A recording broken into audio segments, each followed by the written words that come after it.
بسم اللہ الرحمن الرحیم نحمدہ ونصلی علی رسولہ الکریم اما بعد۔ پیارے پیارے بچوں، ننھے مننے پھولو، اللہ تعالیٰ آپ سب کو ہمیشہ خوش رکھیں۔ الاحسان اکیڈمی والے چچا کی طرف سے السلام علیکم ورحمۃ اللہ وبرکاتہ۔ پیارے بچوں، آپ کو پتہ ہے ہماری کہانی چل رہی ہے حضرت سیدنا صہیب رومی رضی اللہ تعالی عنہ کہ جب وہ مکہ مکرمہ سے ہجرت کر کے اپنا وہ جگہ چھوڑ کر مدینہ شریف جانے کے لیے نکلے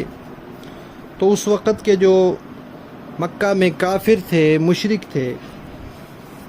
وہ ان کی کوشش ہوتی تھی کہ جو بھی مسلمان ملے اس کو ہم مار دیں،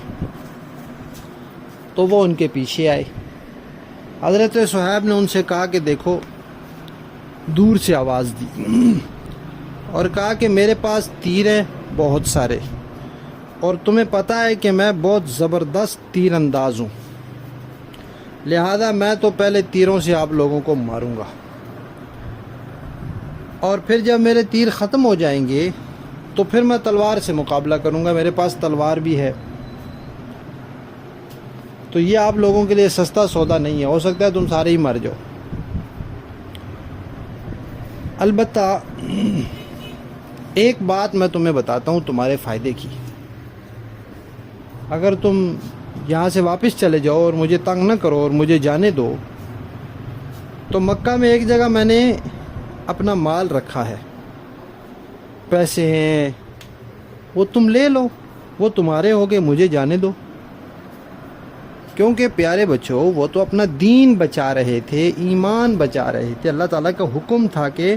اب مکہ سے چلے جائیں، کیونکہ مکہ میں کافر نماز نہیں پڑھنے دیتے تھے، قرآن اونچی آواز سے نہیں پڑھنے دیتے تھے، تلاوت نہیں کرنے دیتے تھے،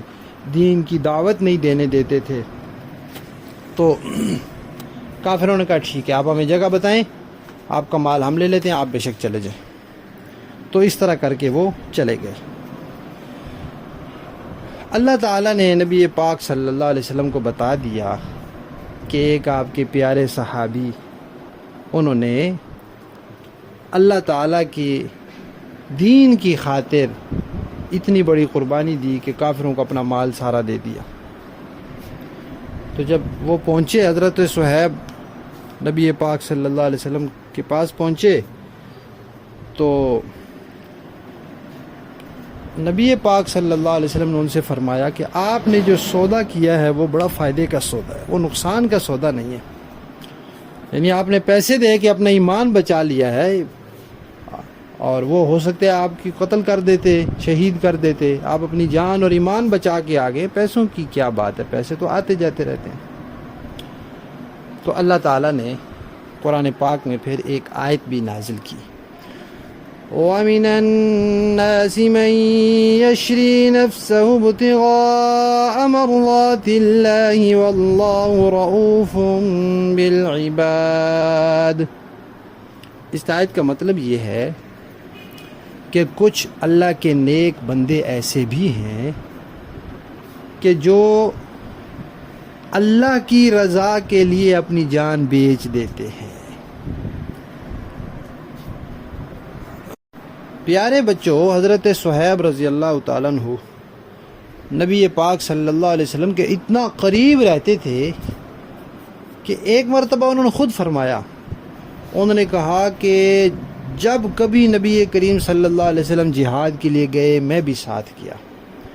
جب بھی آپ نے لوگوں کو بیعت کیا، میں نے بھی ساتھ بیعت کی، جب بھی آپ نے کہیں کوئی لشکر روانہ کیا، میں بھی آپ کے پاس موجود تھا، جب بھی حضور نے جہاد کیا، اگر آگے سے خطرہ ہوتا تھا تو میں آگے کی طرف جہاد کرتا تھا، پیچھے کی طرف پیچھے سے خطرہ ہوتا تھا تو میں پچھلی طرف جہاد کرتا تھا، اور میں نے جب تک نبی کریم صلی اللہ علیہ وسلم زندہ رہے کبھی ایسے نہیں ہوا کہ میں نے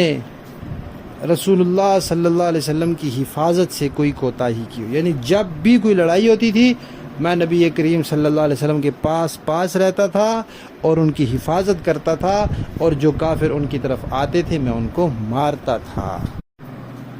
پیارے بچوں، ایک مرتبہ حضرت صہیب رضی اللہ تعالیٰ عنہ کی ایک آنکھ میں تکلیف تھی، وہ آنکھ بہہ رہی تھی بیماری کی وجہ سے۔ تو نبی پاک صلی اللہ علیہ وسلم کے پاس بیٹھ کے وہ کھجوریں کھا رہے تھے، تو حضور نے ان کے ساتھ مزاح فرمایا کہ صہیب، آپ کی آنکھ خراب ہے، بیمار ہیں آپ، آنکھ بہہ رہی ہے، پھر بھی آپ کھجوریں کھا رہے ہیں۔ پیارے بچوں، کھجوریں تو دانتوں سے کھانی ہوتی ہیں، منہ سے کھانی ہوتی ہیں، لیکن حضور نے ان کے ساتھ مزاح فرمایا کہ آپ کی آنکھ خراب ہے پھر بھی آپ کھجوریں کھا رہے ہیں۔ تو انہوں نے بھی آگے سے مزاحیہ جواب دیا، انہوں نے کہا یا رسول اللہ، میری آنکھ جو جہاں سے صحیح ہے نا، میں وہاں سے دیکھ کے کھا رہا ہوں۔ تو پھر نبی پاک صلی اللہ علیہ وسلم بہت ہنسے۔ اور پیارے بچوں، حضرت صہیب رضی اللہ تعالیٰ عنہ جب حضرت عمر رضی اللہ تعالیٰ عنہ پہ حملہ ہوا، ایک آدمی نے ان کو خنجر مارا اور وہ شہید ہونے لگے،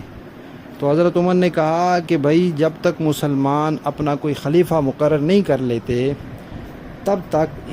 مسجد نبوی میں حضرت صہیب لوگوں کو نماز پڑھائیں گے۔ پھر حضرت عمر کے بعد حضرت عثمان کا دور آیا،